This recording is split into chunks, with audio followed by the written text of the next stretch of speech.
This is CinePunked. This episode, Le Testament d'Orphic.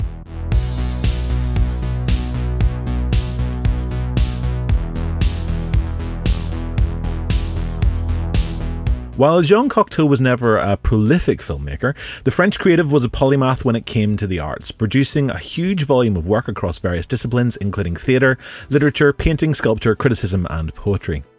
In 1959, at the age of 69, knowing he had entered the final stage of his life, he set about making one final film, Le Testament d'Orphic, literally translated into English as The Will of Orpheus. This was to be a deeply personal and reflective journey for Cocteau as he sums up his life's work not through just the revisiting of his previous films Le Sang d'un Poète and Orphic, but his entire artistic canon. Financed in large part by Francois Truffaut as a thank you for Cocteau's support for Le Quatre Sans Queue, Le Testament d'Orphic is a free-form film which spurns commercial concerns and, in Cocteau's words, is intended for the vast audience of young people in cinematheques throughout the world which has never offered the kinds of films it thirsts for. Over the last couple of episodes of the podcast, we've been exploring Cocteau's so-called Orphic trilogy of films and sharing our responses to the Cocteau cinematic experience.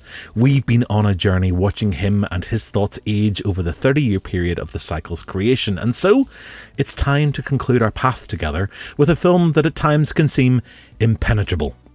Hi, I'm your host Robert J.E. Simpson, and my film-watching partner drinking in this challenging cinema remains Mr. Neil Sedgwick of This Parish and Films and Faith. Swimming in the juices of Cocteau's brain. I am adrift. I don't even know where we start with this, although I do like the idea that Cocteau thinks that his films are for the kids. You know, do you want to go and see Sing 2? No. Give me the Orphic trilogy, Daddy. What a well-educated 10-year-old you are. I'm sure he means older. I'm sure he means like young adult teenagers or whatever. But yeah, I think he's talking more about sort of like university students is what he's thinking of. I mean, this is a man who's in his late 60s, early 70s. He's thinking about people who are just beginning that stuff. I mean, when he talks about the cinematheques, that strikes me as being a very university kind of thing. I mean, we have one at our uni. I helped run it, surprisingly. It's a place where, like, university is one of those places where a lot of ideas start getting sparked, and you see, like that bit in Free Guy, where Guy suddenly his brain starts to explode and expand as you get introduced to new ideas. That is us whenever we are, in theory, at our university experience, and whenever those ideas suddenly start to cement, and you start to crave something that's slightly different. I mean, there is a place for like popcorn movies. There's a place for superheroes and romance stories and all the rest of it, but there's also a need for something that does something different, that challenges you. And I think it's fairly safe to say, Neil, that over the last 3 weeks you have definitely been challenged. This one was I think actually out of the three, this is probably the biggest challenge for me. Right. I had texted you within half an hour, and all my text message said was something along the lines of, well, ... this is bonkers. And then a series of like confused gifs just kind of going, what is this? Yeah. Because it initially we returned to Orphic. Mm-hmm. We see Death and Suggest and Herbites. I always say that wrong. Herbites, sorry. Forgive my stupid pronunciation missteps. As Death and your man are taken off. Mm. And you're like, oh, we're back in the last film. We're going to see what happens to them when they get taken away. Yeah, it feels like a sequel, doesn't it, at the start? And then that goes away. There is a balloon which gets... there's not a balloon. There's a cloud of smoke which reverse shots itself into a balloon on a knife edge, coming towards a knife edge. And then you start into a completely different film. Yeah. And I'm sitting there going, what are we doing? you're set then off kilter by a character you've never met, this professor character in various forms, who seems to be visited by some time traveling gent version of Cocteau, who jumps around his timeline until he finds a version he can talk to. Yeah. To get shot by a bullet, which then turns him into what would have been a current version of Cocteau. And then there's a guy with a horse's head on. And by the way, if you think that this podcast recording has got broken up and chopped and badly edited, it's not. This is genuinely what happens. I think at this point, this is when the drugs start to kick in. You know what I said the first time round about there still being some opium in his system? 30 years later, it's still there. 30 years later, there's some dregs in the veins, clearly, when this comes round. So, I mean, I think it's probably fair to say the one mistake you can make, the one mistake that probably that one might be tempted to make watching Le Testament d'Orphée is the same mistake that one can make watching Le Sang d'un Poète, The Blood of a Poet, which is trying to make causal narrative sense of it. Because it ain't a causal narrative film. He himself was very clear about the fact that this was an experiment. He was challenging himself, and that he wasn't worried about commercial concerns. Clearly, I mean, he was funded by Truffaut, who was just really, really grateful for the support that Cocteau had given his film. And he was in a position to return the favour. And Cocteau had tried to raise the money elsewhere, and largely people weren't interested. They said, nothing happens. We're not going to fund a film where nothing happens. That doesn't make any sense. Oh, I disagree with nothing happens. Yeah, but I think it's the producer mindset. They're expecting a certain kind of film, and this does not deliver that kind of film. Even Orphic. I mean, it's still a Cocteau film, and it's very definitely a bit bizarre, but it is much easier to find a straight narrative in it. Yes, and it's much more mainstream, less surreal, less avant-garde. Yeah. For the benefit of those of you who are joining in with and are not Neil and me, what I would say to you is, look, this might serve you better if you watch the film first and then come back to us. It should be common sense by now, because we're talking about really old films that often applies. But go and give it a watch, then come back, have a listen to the pod. Or you can listen to the pod, see if it makes any sense, and then go back and watch the film if you've seen it before. But we're not going to try and interpret the plot, particularly because Cocteau himself says that, I mean, he's not keen on those sorts of interpretations. He didn't make it with that kind of mentality. So I think, out of respect, it would probably be wrong for us to try and force a narrative through it. Yeah. But I think we've basically been enjoying the experience. I alluded to this in the intro, and he talked a lot about film being an experience. So this is our responses to the experience of having watched the film. Last week, for those of you who listened in, I mean, you'll be very aware that we went down a complete tangent in terms of our own mortality. But that was our direct response to the ideas that he's putting across on screen. Now, I'm not going to preconceive this with a very clear idea about where we're going to go, because, again, if we were to do that, we would end up trying to find some sort of poetry in this, or which is... we're trying to find something that's poetic, and we're not looking for that. We're looking for poetry. So we want to not plan what we're going to do for the next 40 minutes, and we'll just see where it goes. Unless there be occasional interventions, just the same as that when he's creating these things, there are ideas that come up that he delves into, but then it goes all sorts of other places. Does that make sense? No, I think it does, because I think one of the things I've picked up through the three films, and I think he in fact says this at the start of one of them, is legends are what you make of them, paraphrasing. And I think that's in regard to Orphic. And I think he very much looks at it at a point of view of...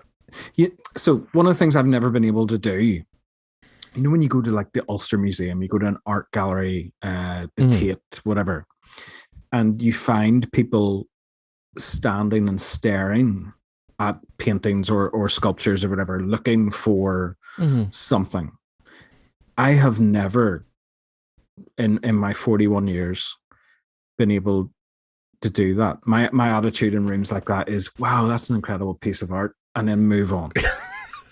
Right? I can't, like people stand and stare at these things like magic art pictures magic eye pictures, sorry, for waiting for something to be revealed. Sit and cross my eyes until the point where it all pops out of the screen. Yeah. Like I've never been able to do that with an art in the traditional sense of statue or portrait or something like this. Right. But with these,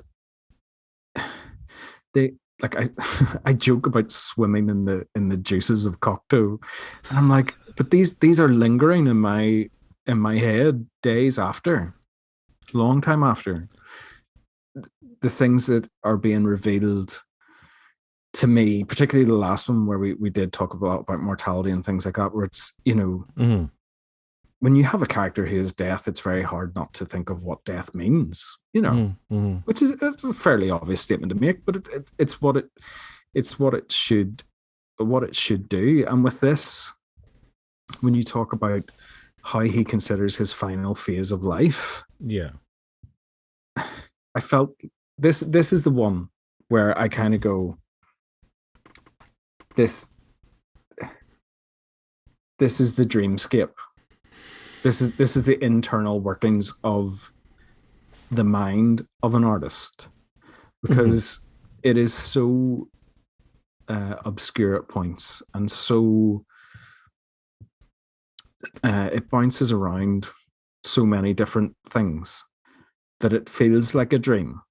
Like when you're dreaming at night and you find yourself in place A and then suddenly you're in place B all of a sudden. That's what this film does. It bounces around different settings. It bounces back to characters from previous films. I'm going to interrupt. I'm going to quote Cocteau at you. Go for it. I know you love doing this, but at this point, I have never quoted so liberally on our podcast until we got to Cocteau. I love his book, The Art of Cinema, his little book of his collected writings on films, which includes his own stuff. So he says, Le Testament d'Orphée has nothing to do with dreams. It borrows the mechanism of dreaming, that is all. For the reality of dreams places us in situations and events that do not surprise us, absurdly splendid though they are. We submit to them without the slightest surprise, and if the splendour becomes tragic, we have no chance of escaping except by waking up, over which we have no control. Film allows a large number of people to dream the same dream together, and this dream, which is not a dream, but a transcendent reality, must not allow the spectators to wake up, that is to say, to leave our universe for their own, because then they would be as bored as people to whom we tell our dreams. This is where the problem starts. The slightest overlong passage, drop in tension or lapse of interest, and the spectator will escape from the collective hypnosis, and this one escape is liable to prove contagious and lead to others. That is what I was afraid of, and was very surprised to find from the accounts I've been given that my houses are attentive and do not, either voluntarily or by accident, resist the fakir that a cinema screen must become through its light and the images that unfold on it. So it's not a dream. It's a dream. It's. I disagree with part of that quote. I disagree with part of it. Not just the dream thing, because it feels to me very much like a dream. Yeah. But I disagree with the idea that when we go to see a film, we all see the same film. I don't think in a room full of cinema goers, whatever film you see, I don't believe that we all see the same thing, because certain elements will appeal or not appeal. Certain lines will have a different resonance with what's going on outside the doors of that screen. Mm-hmm. You can be in a film and have a very cathartic experience while the person behind you is just frustrated because they're annoyed by it. So I could sit and watch this and have a wonderfully cathartic experience and find that it soothes my soul. Mm-hmm. Whereas you could watch it and be incredibly annoyed by how jumbled and how... So I don't know if I agree with him.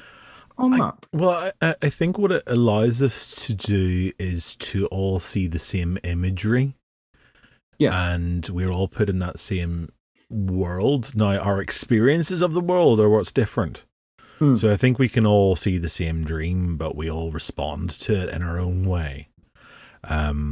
So that's why you and I may suddenly be at loggerheads, although Neil did send me a screen grab last night. That's It was right. like, yep, I've got the same screen grab. That was the same quote that I thought. It's like, yep. It's like, so there's an element of like the same things are kind of sort of puncturing our, our conscience and our emotional responses, Yeah. which is interesting because at that point we are dreaming the same dream. Yeah. So he does. Okay. So there is an element of that, but I think there's a difference between the dream and the experience and the interpretation. And what he says that he's interested whenever people say that they felt something about his films, or that they respond in a certain way, or they read into it that he's a sex maniac or whatever else, his actual quote. It's not an admission, it's just an observation. But he himself tries to avoid interpreting the film, because we're 3 films into this now. We're used to his idea that it says that it's an experience. He's not trying to represent his dream. He's just trying to put thoughts and images onto a screen. Yeah, I'm not disagreeing with you, but I'm not agreeing with you. No, and when you say that, I can feel myself leaning to agreeing with you in parts of that as well. Yeah.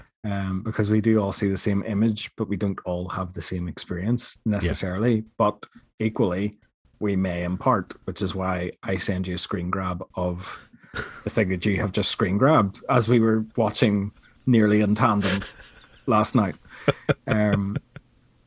So yeah, it's funny. It's a.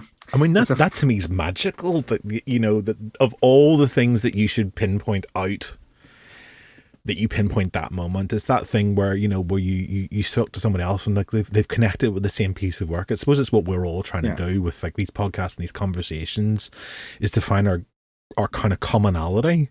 Yeah.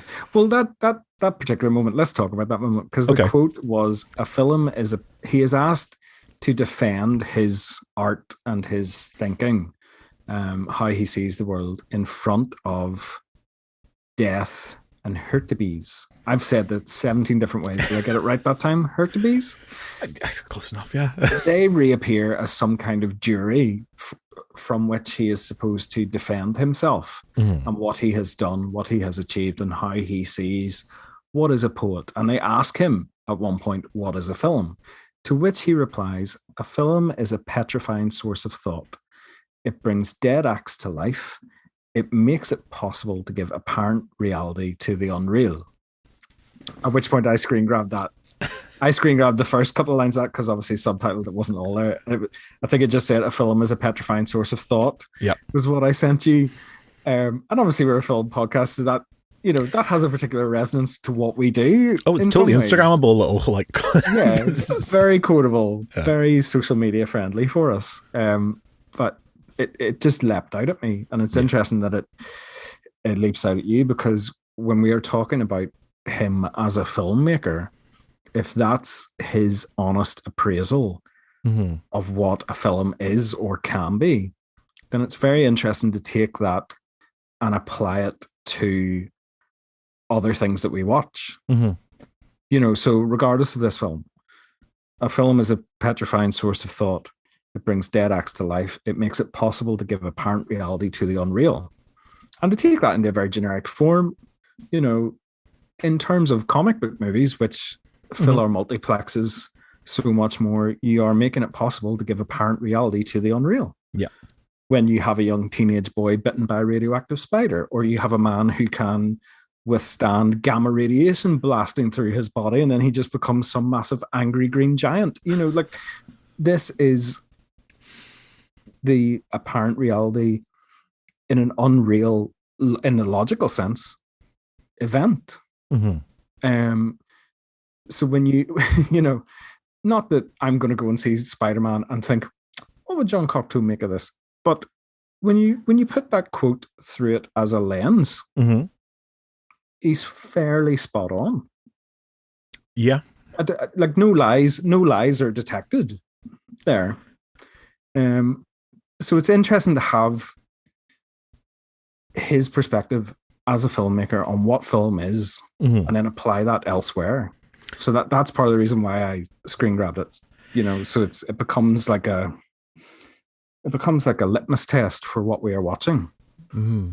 Um, I mean, he elaborates further, and he talks in his writing about film. He goes a little bit further than that, and he sort of says that the more unreal a situation, the more you have to make it. You have to rely on realism in order to make the unreal convincing.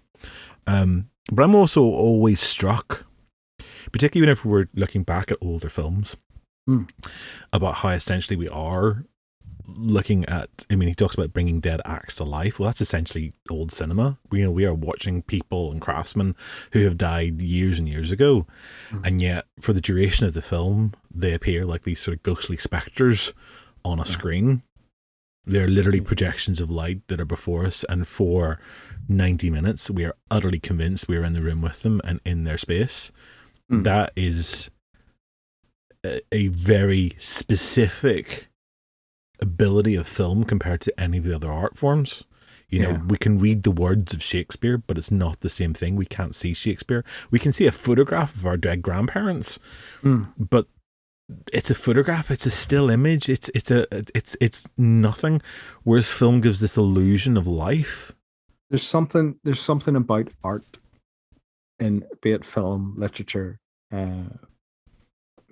works of art, portraits, and things like that, that have an eternal life to them that other things don't. Yeah. So, in some ways, even if your only encounter is through these films, Cocteau never dies. No. Cocteau endures. Immortality, eternal, all those things that get talked about within the film. And I don't know if this is a real thing or not, but they talk about a phoenixologist in this film, the science of dying and being born again. And as soon as you encounter, so this is my first encounter. These three films, 1930, 1950, 1960. Sitting in 2022 for the first time, watching these, there is an immortality to them. The fact that these still exist and are accessible, accessible at least to watch, if not fully understand, is wonderful. Do you know, like, they are, when you are a filmmaker, you have that phoenix-like quality. Because there will be a period of time where, say, Cocteau is not referenced again for another 20 years. But at some point, somebody's going to find these again, and the phoenix rises again. So there's always a certain level of immortality to these that I like. Now I really appreciate. But put that in modern terms. I love a Scorsese film. I love a Tom Hanks film.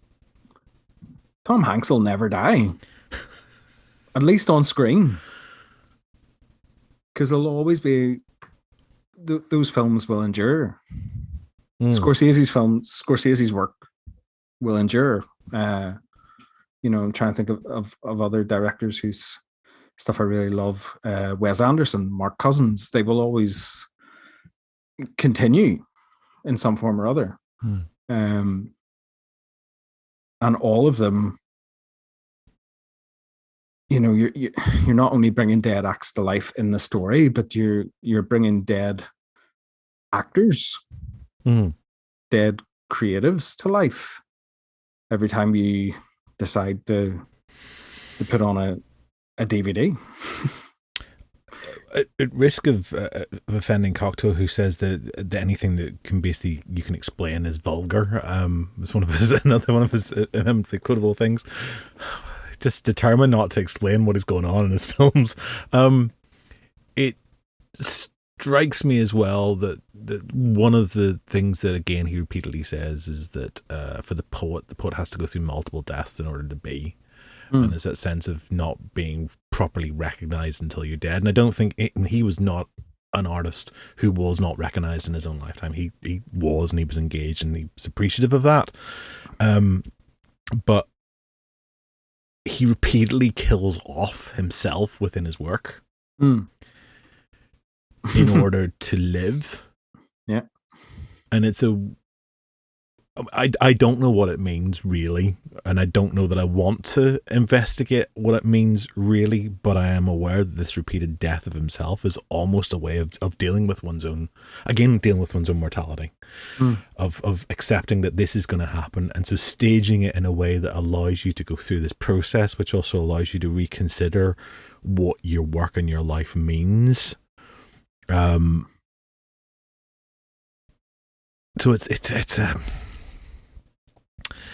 it's a strange thing.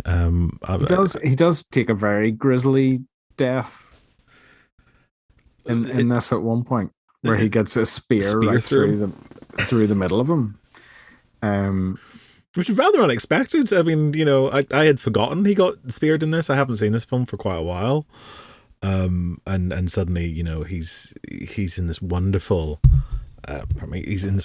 wonderful location. And sort of underground cavern, which is filmed in the Les Baux de Provence. It's an old marble mine. Okay. So it's the actual physical setting. I know it. I knew it before I'd ever seen this film, because it was also used as the film location for a Hammer horror film called Maniac. Okay. And they had also set huge sequences in this gorgeous thing. It's now basically a temporary installation art gallery space. Okay. So it is somewhere that you can go and visit if you ever happen to be in the neighborhood. Wow.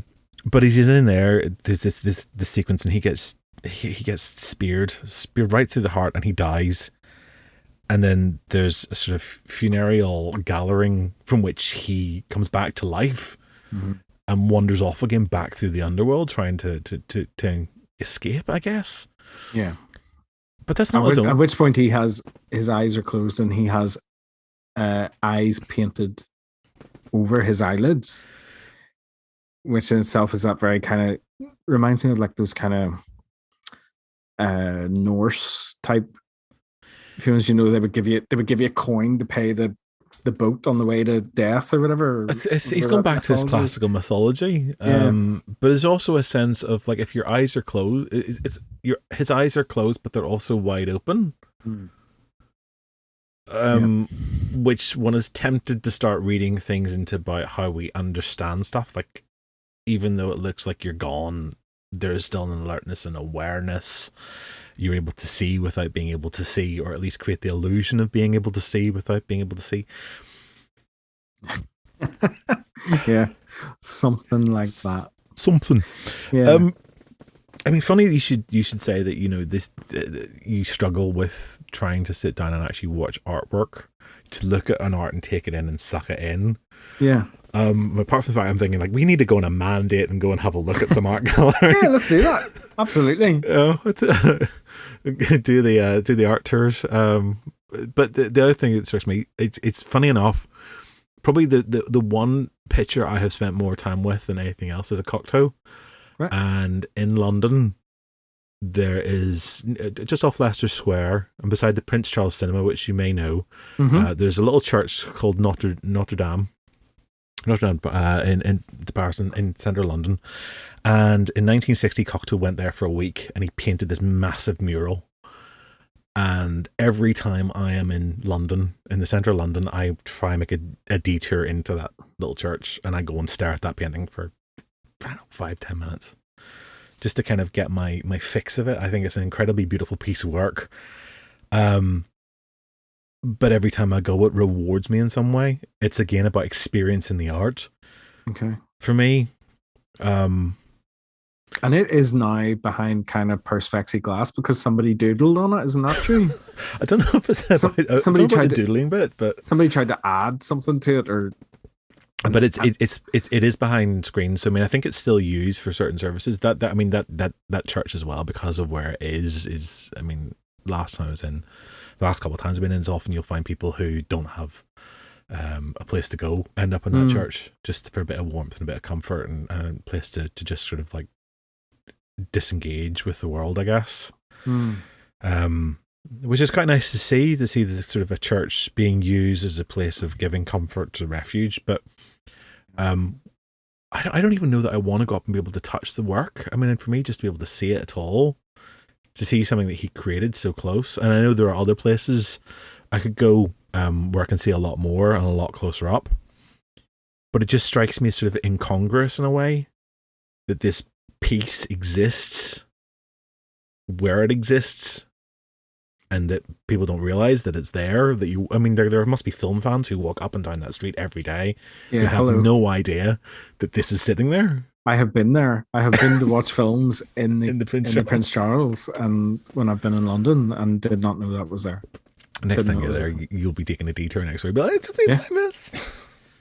Crossing yourself on the way in, and sort of just,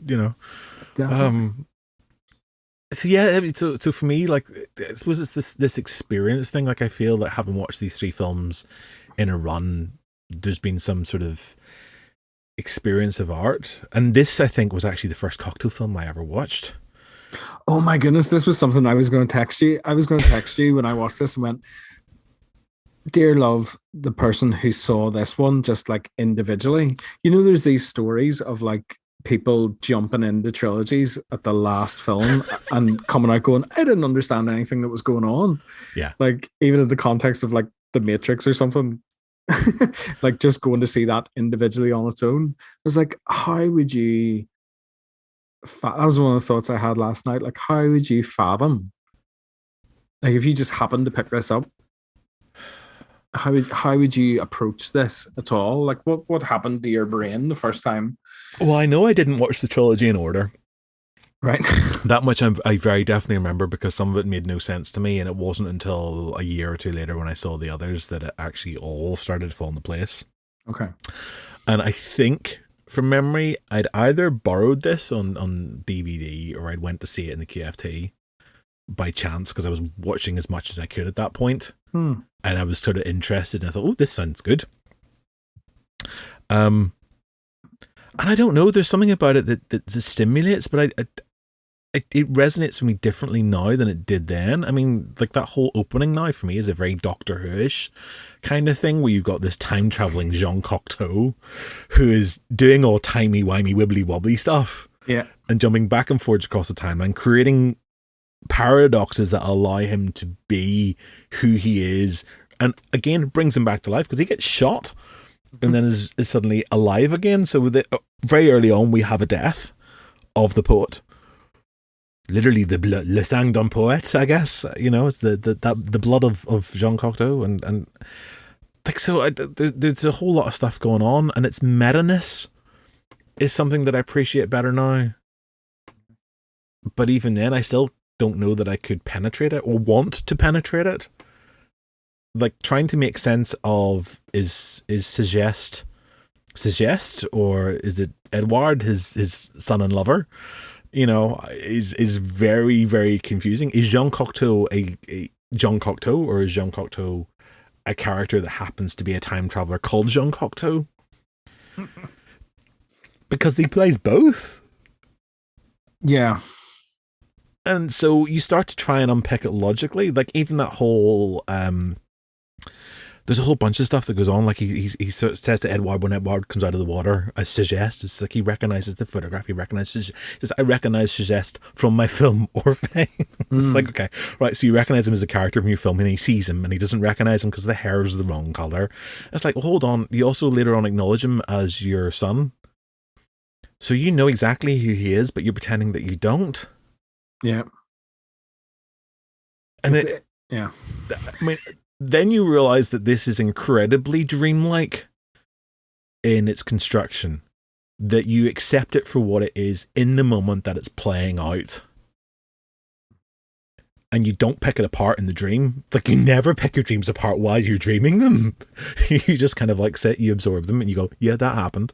Yeah, that really unpleasant thing happened, and I don't understand what was going on there. God, I had a dream last night, a phone call in my dream. And basically, my phone was ringing in the real world, and it woke me up. Just like, but it kind of filters through into the subconscious state, so you just kind of absorb that, and you kind of cope with it. And but for that moment, for the cinematic experience of Cocteau, the thing to do is not to question what's going on. It is literally just to ride along with it for the duration of the film. Yeah. And then afterwards, it's our natural temptation to try and pick apart and understand what it is that we've seen, rather than let it cogitate. Which is why I said to you yesterday, we were trying to arrange a time to do this podcast recording, is it's like, sleep on it. Yeah. See how you feel tomorrow. You've kind of got to let the current take you. You know, you've got to kind of just go, okay, just, you know, back to swimming in the juices of Cocteau. Just let the current take you and see where you end up. You know, it very much. There's no point in coming to any of these films, and trying to apply, be it causal narrative or logic or anything like that. And as I say that, I go, well, instantly you've probably put a bunch of people off ever engaging with this. But what I would say to you is that it does still resonate, as illogical as it is at times, and as strange as the narrative gets. Like, from these three conversations, where we have gone in these three conversations already, the things that are presented to us resonate.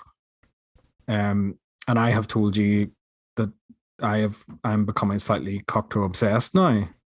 I'm like, last night, like, Art of Cinema, there's like a photo book of this film somewhere. Yeah.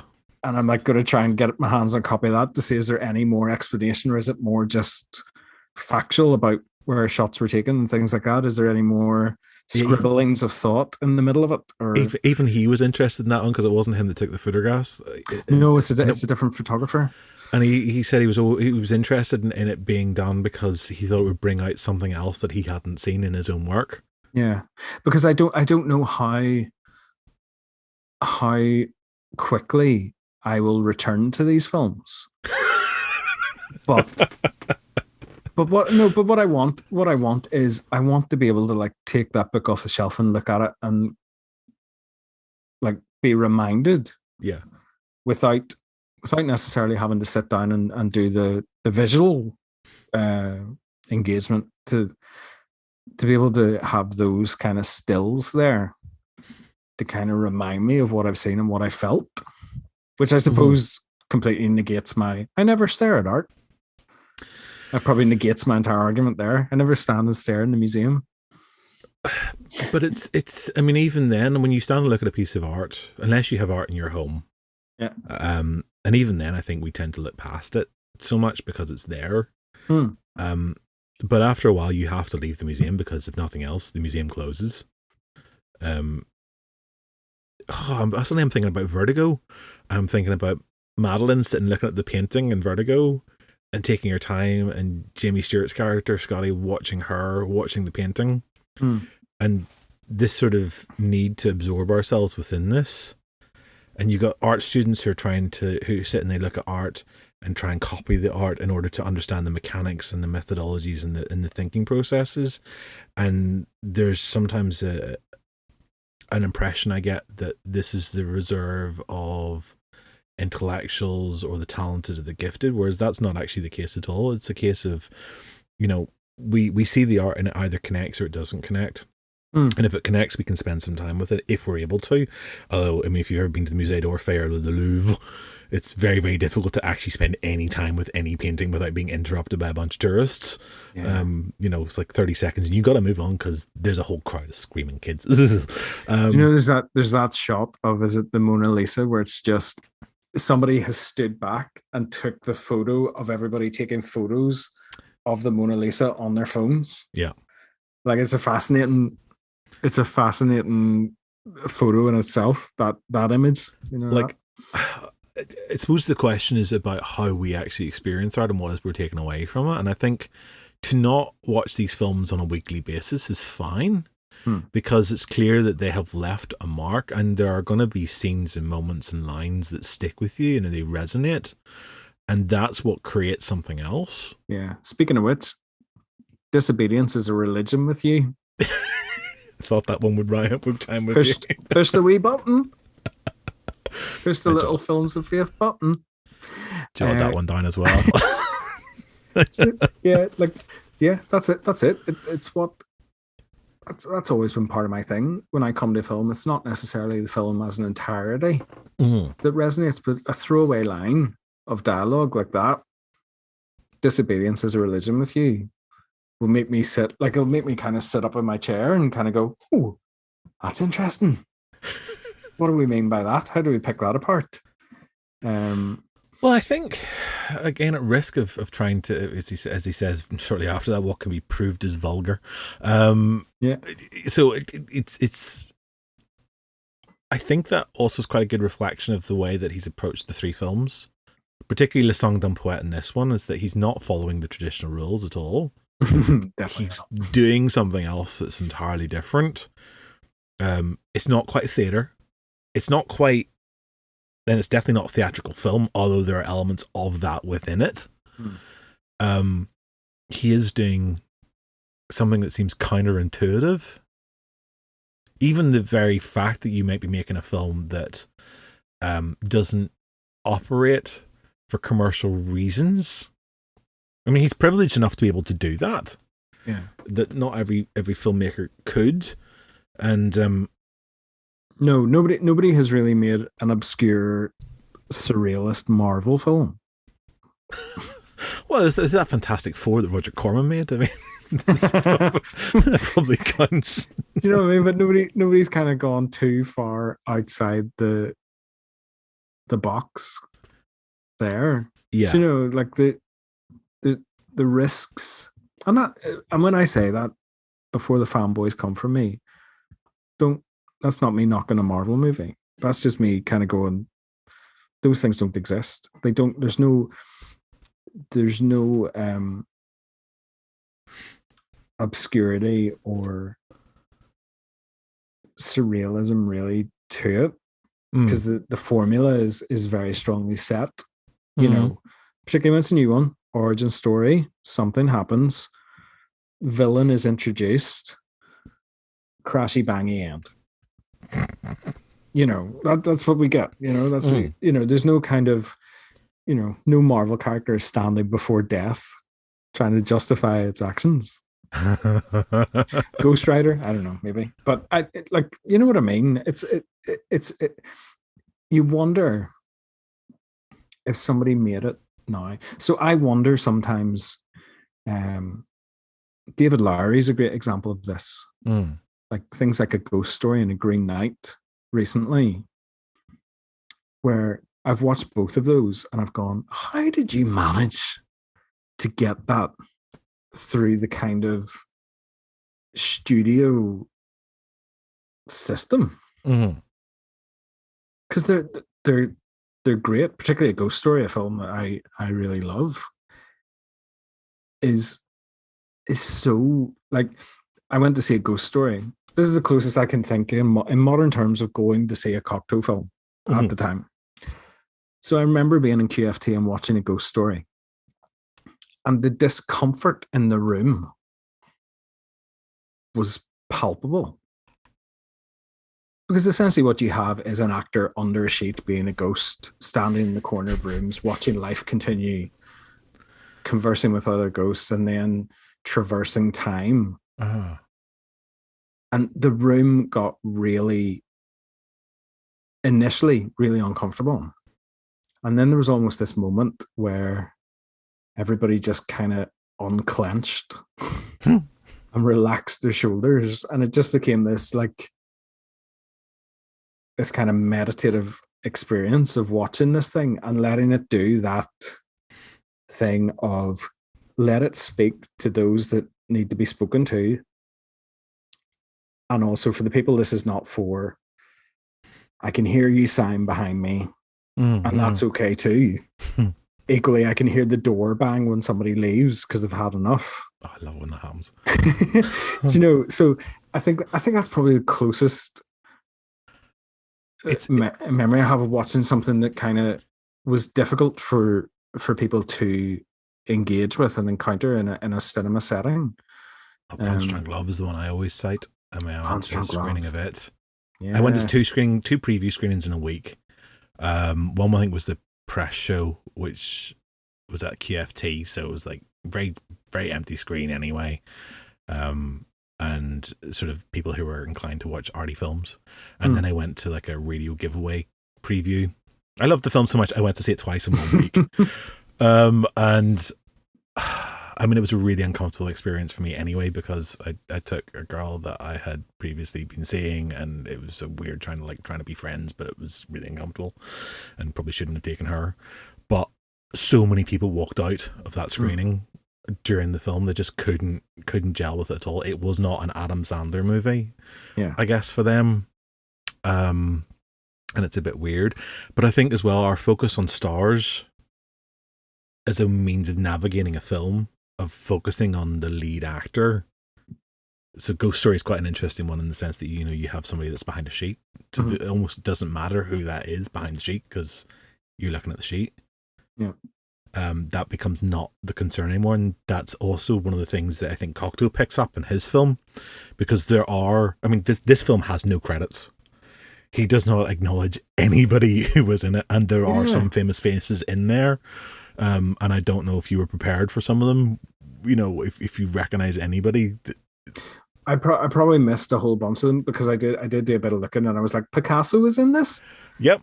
Didn't know that. Sorry, ignorant guy that I am, didn't know what Picasso looked like. I did spot Yul Brynner. But so that's probably the only one. Well, I'll pick up again on what Cocteau says about this, and also I think about being sort of slightly different from the way that people normally think about the filmmaking process. So he says it's amused people to talk about stars agreeing to take parts in my film. This is a mistake. Unreality has even stricter laws than realism, because realism is assisted by habit, while the unreal, because of its unexpected nature, requires extreme precision down to the last detail. There are very few characters in Le Testament d'Orphée, and nothing is less easy to play than a small part, since only a great talent can rapidly hit on the striking detail that a lesser talent will not discover except with time. My famous friends who answered my request accepted parts that a lot of unknown actors would have refused to play, but there will be no credits. Recognize them if you will, and if they act here, it is not because they are famous actors, but because they are my friends. They know that I am employing them on the same basis as the effects men, the electricians, the boom operator, the cameraman, or the admirable and adorable Claude Pinoteau, my right hand. In short, on the same basis as the whole of a team in which the least subordinate has that craftsman's genius without which a film would remain a mere procession of images. And he says also, moreover, my film was not wealthy enough to afford so many actors, so I had to appeal to friends who would agree to make it for nothing. It so happened that these friends were famous actors. This is the real secret of the matter. It was my good fortune to be poor. But what I love about that, why I've heard that one, is that he is somebody who has basically treats everyone the same on set. Yeah. Doesn't matter what your job is. Yeah, there's no level. No. It's a very communist way of looking at equality. Things. It's recognizing that without without the caterer, without the person who does the tiniest of things, the film wouldn't happen. Yeah. And which in some ways is the way it should be. Yeah. When you see those list of credits and credits and credits of people who have all contributed. Yeah. But all you're really there, you're not there because, Adam Smith, generic name, not real person, but probably a real person, is the best boy on this film. Yeah. Whatever that even means. Like nobody's going that. It's because it's a Tom Hanks movie. Yeah. Yeah. Our focus with Star Attraction is I mean, I don't think we've really had much conversation about stars in terms of the director star, and we talked a little bit about auteurs, and we've talked a bit about people like Chaplin before as it being an example of somebody who actually maybe is one of those rare people who defines an auteur where you're doing multiple parts of the process. Anna Biller is another one who we adore, who basically takes a helm of everything and also acts on it. Right. So this one feels to me more like a much more touristic film, because Cocteau isn't just writing it, he isn't just directing it, he actually is starring in it. This is, he is an all-encompassing presence within it. Yeah. But I love that snobbification that goes on, that you or I could rack up as a beginner and be just as well received as Yul Brynner, and Picasso. That was the moment I read that. I was like, how do you get Picasso in your film? Just because he's like lives 2 doors down. Well, they'd worked together previously on a musical, a stage musical. I think it was Parade, that they had done circa. It's been a while since I looked at this. About 1935, I think. So they had, and there's I went to see an exhibition in the V&A, I think it was, years ago, all about surrealism, and it was one of the things that was in there, and I remember just being blown away by all this sort of collaborative stuff. It was another line. I quote this one to you before we started, but I'll read it out for people who are actually engaging with us, because I think it might also be a nice place for us to go with our conversation, or it might stimulate something. So he says, "I hate the picturesque, the poetical, fantasy and symbols, all those old lifelines that the audience clings to whenever it falls out of its everyday comfort into the ocean of things that disturb it, which it avoids for fear of drowning. Only a shipwreck is beautiful. Only disobedience towards dead rules. Only the accidental and the erroneous, provided man is strong enough to sanctify them and make them exemplary. An error ceases to be one if the person who commits it changes it into what Baudelaire calls the most recent expression of beauty." I quite like that. Is the shipwreck beautiful, Neil? Well, if this is a shipwreck, or if these three films are they one collective shipwreck or 3 individual shipwrecks? I think they do have a beauty to them. I think they definitely do, because they are messy. They are not what you would, they do not fit the type. They do not fit the picturesque, but they certainly tell a story of something that has been, or possibly will be. If you think of a shipwreck potentially being restored to its former glory, I think it has the 3 films definitely have a profound and deep impact within each of them, individually and collectively. So I think there is definitely beauty to the shipwreck. Like a shipwreck implies that something went wrong, like an accident happened as well.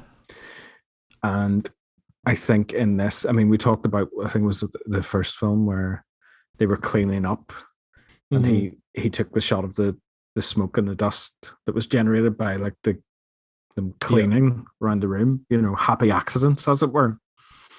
I don't think we think of shipwrecks as happy accidents. We tend to think of them as tragedies.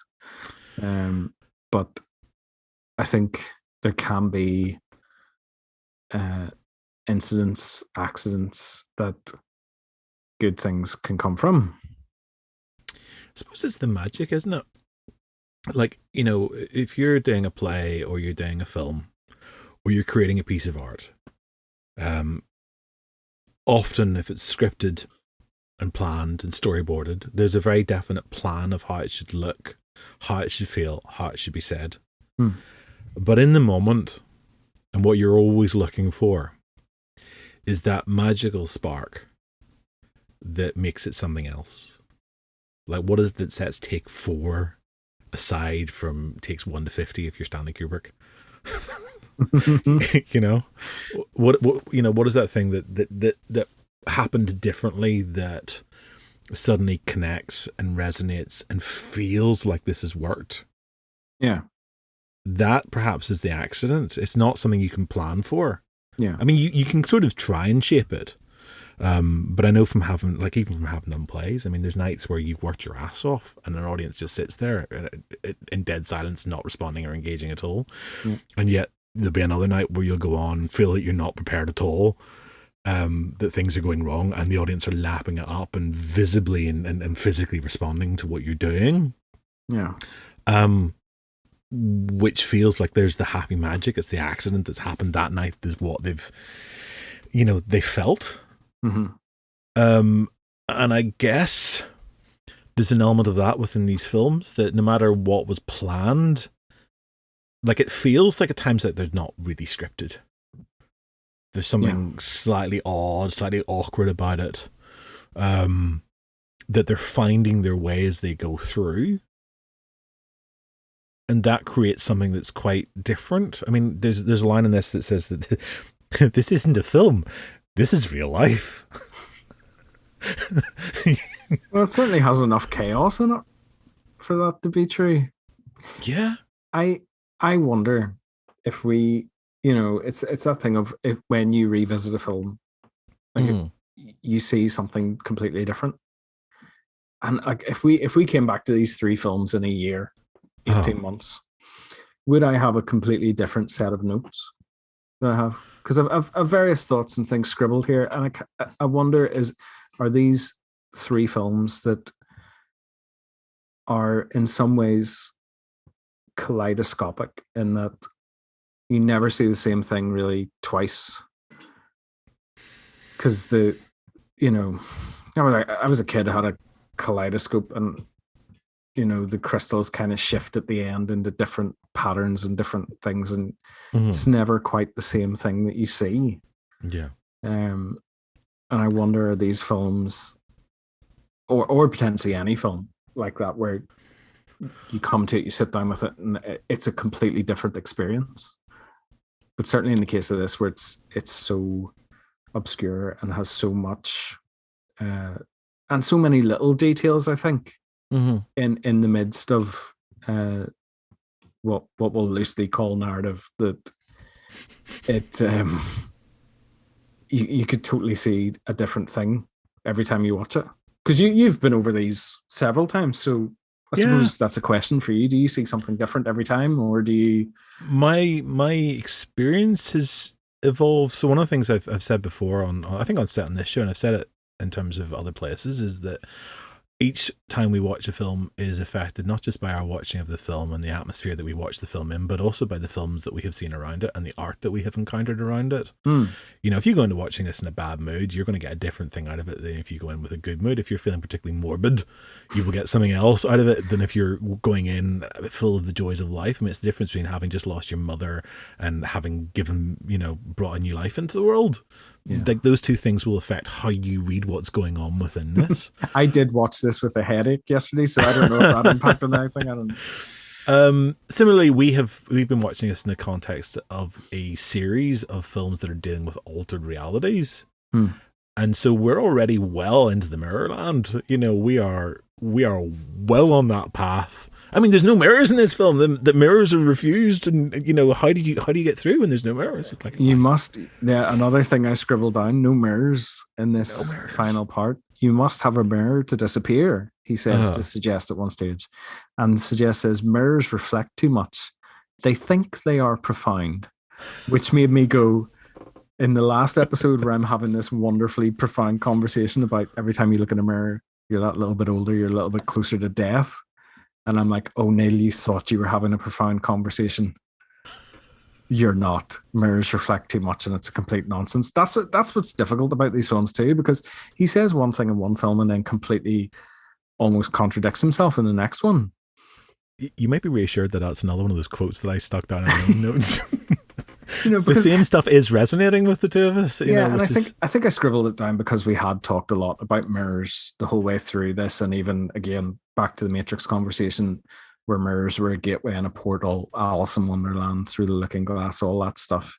Yeah, we have talked about in various guises over the last few episodes. So I think again that's why that kind of that moment stuck out. Well, we've put it in our own heads. I mean, so again, it's that thing is that when you go through the film with that in your head already, you are looking for those details in a way that maybe you wouldn't have done if we had watched it. We could have watched anything else. We could have watched E.T. last and then come to this. and that will set things off differently. But you'll also find that I think we instinctively look for links of commonality to make sense of stuff. So there's a whole bunch of things going on. I mean, in the 20 odd years since I first saw this film, my life experience has changed. My experiences with death have evolved.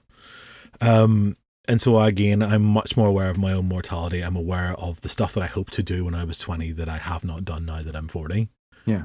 Not in the stuff that I have done. I'm more aware of the stuff that I haven't done than the stuff that I have done. So there's an element as well of me thinking about my own legacy, such as it is, and like I've exhibited artworks and stuff in the time since. So again, my feeling about my own creations has changed. I mean, there is a line in this about how works of art make themselves, they hate their parents, which hits me for that kind of I don't know, that's an interesting philosophy I would like to tap into more. But my knowledge of film has also increased. Yeah. So I know that I'm seeing this differently to how I did back then, and also I've deliberately gone out of my way to watch these 3 films back to back with a better knowledge of Cocteau's oeuvre. So there is different things that are connecting, that are resonating. And I think more than anything, the joy of doing this with you has been seeing somebody else coming to this for the first time, who's feeling something that's instantaneous and is genuine and is theirs and is new. And it's reminding me a lot about when I first encountered these films and the sparks that they created off of me. This ended up, when I watched these first time around, I wrote an essay on Cocteau, which wasn't, I think, part of my syllabus, but it was who was speaking to me in terms of some of the other stuff that I was doing. And I kind of had forgotten that joy. Yeah. And so again, I'm watching this, I'm thinking like, I would love to make some films that are Cocteau-esque. But again, you can't plan that too much, because then what you end up is having something that is poetic, and I don't want poetic, I want some poetry.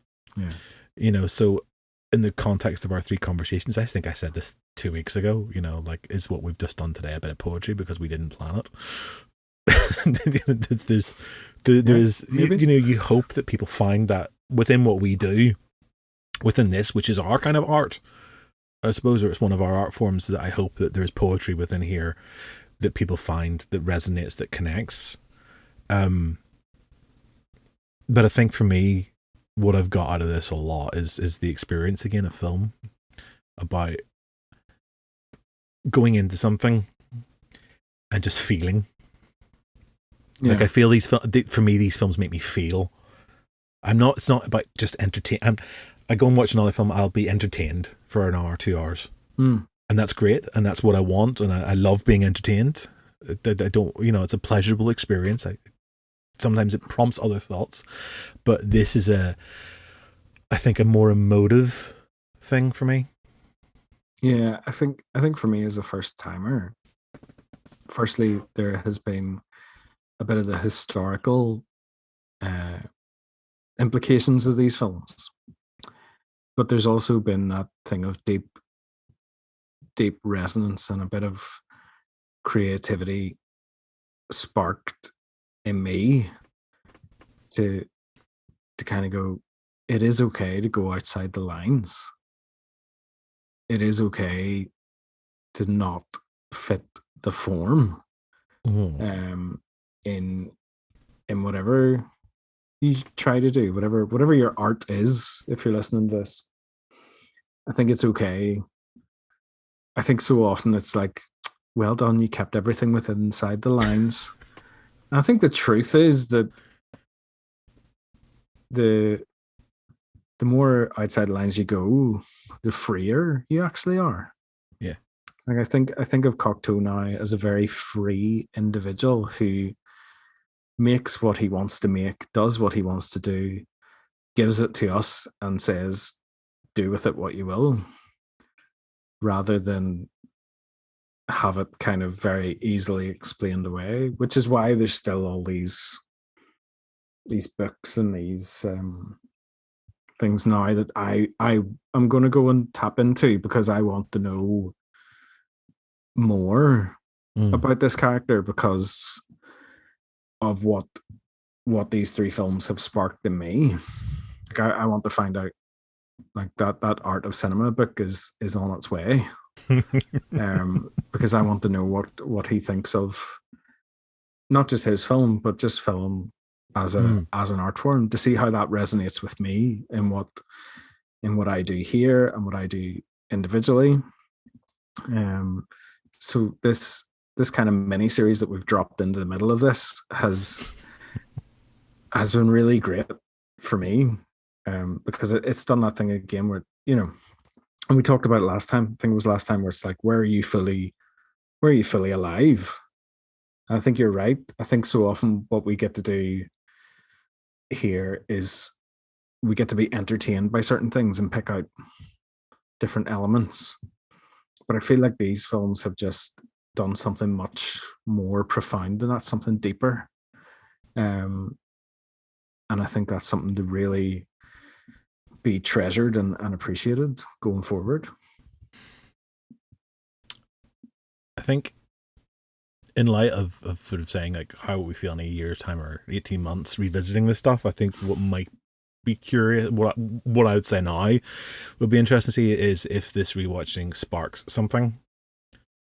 For me, the rewatching sparks something. If watching this has sparked something for you, and where we end up In further down the line, months. Yeah, in the sense that, look, I'm thinking about our Burnal Books event that we did, and how that impacted you and what you were doing at that time.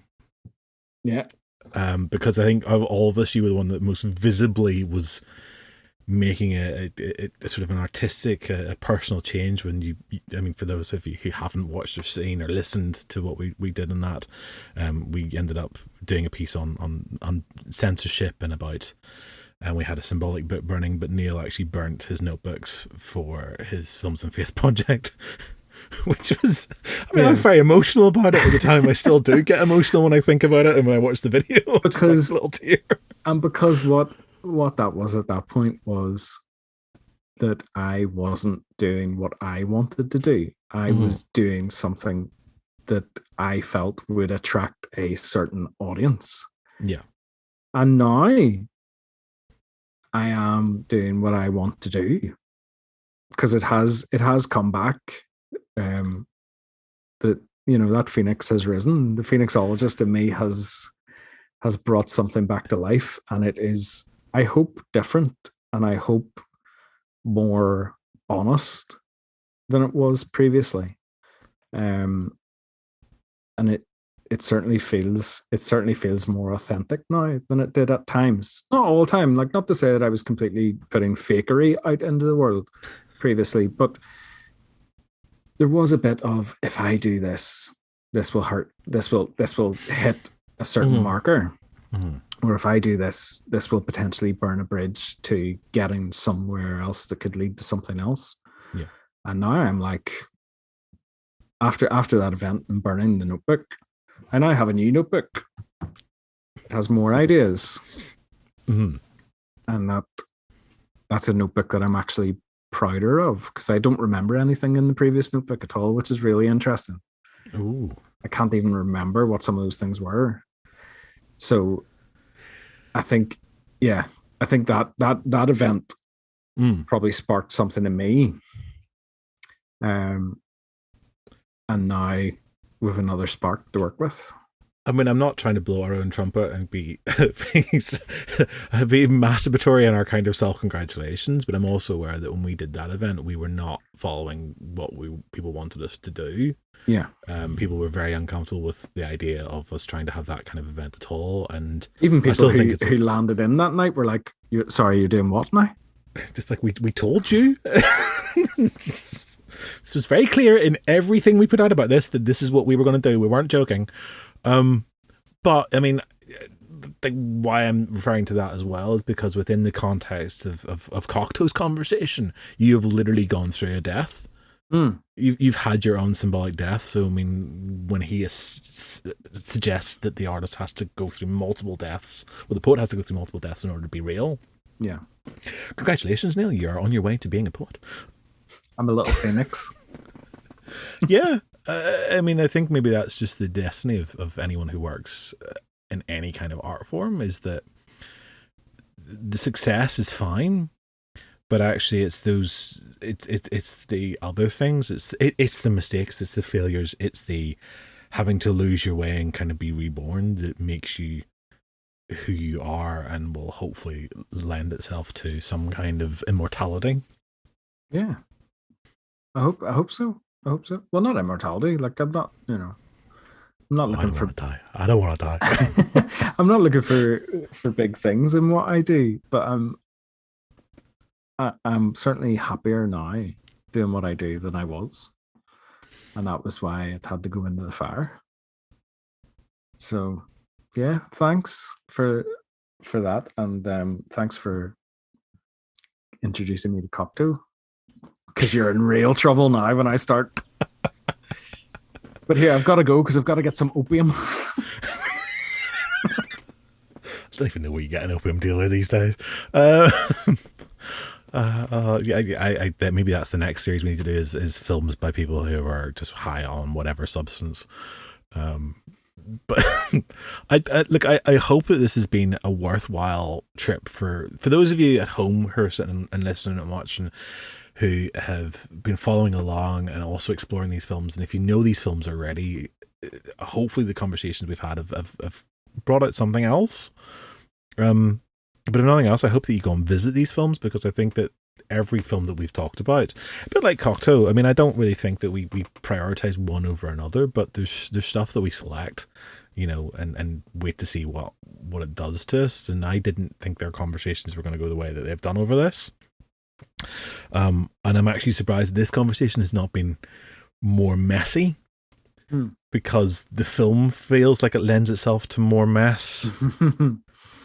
But we've managed to get through it safely. I think so. So I don't know what I'm going to throw at you next, Neil, but there'll be something else. Oh, bring it on.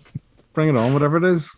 Because I and again, not to blow our own trumpet, but I don't think you've ever thrown anything at me that I've actually like gone no or hated or anything like that. I think it's there's always something crops up when you say, have you ever watched insert film title? Something always pops up, and you know how to push my buttons. You've got me sussed. I think you know what catnip to send me. I really don't. I think it's just sheer chance. I just like the idea that of challenging people and seeing where that goes, because it's in the challenge I think that we come alive. The stuff that I've been asked to sit and watch on this that was not what I would have picked. And hey, but Transformers was great though. But there's always something that comes out of those conversations. There's always something that comes out of the challenge. I mean, the one that we always cite is The Room, which was not a film that I have any love for, but it ended up prompting multiple conversations as a result. And I'm very, very glad that we've had those opportunities, because that's the challenge. And there's films that I've revisited that I hated before that now I think are works of genius, but that's a whole other conversation that we had. So Neil, thank you very much. It's been a joy doing this little trilogy with you. Yeah, I've had so much fun. Thank you so much for genuinely thank you so much for letting me do this. Good news is we're not done with Cocteau. I mean, there's a couple of other Cocteau films I think we'll probably come to at some point, so I'll keep you in the loop with that. Folks at home, thank you very much as well for tuning in. If you've enjoyed the show, do remember to hit your subscribe button on whatever platform you're on, and if you can, leave us a review somewhere. Let us know what you're thinking, whether you like it or you loathe it. Your feedback is essential for us. You'll find us on all sorts of social media platforms. Do check us out, and our website is cinepunked.com. Find us there, and there's links to all our other stuff and the back catalogue of pods to date. And we will catch you again very, very soon. Until then, cheerio. Bye.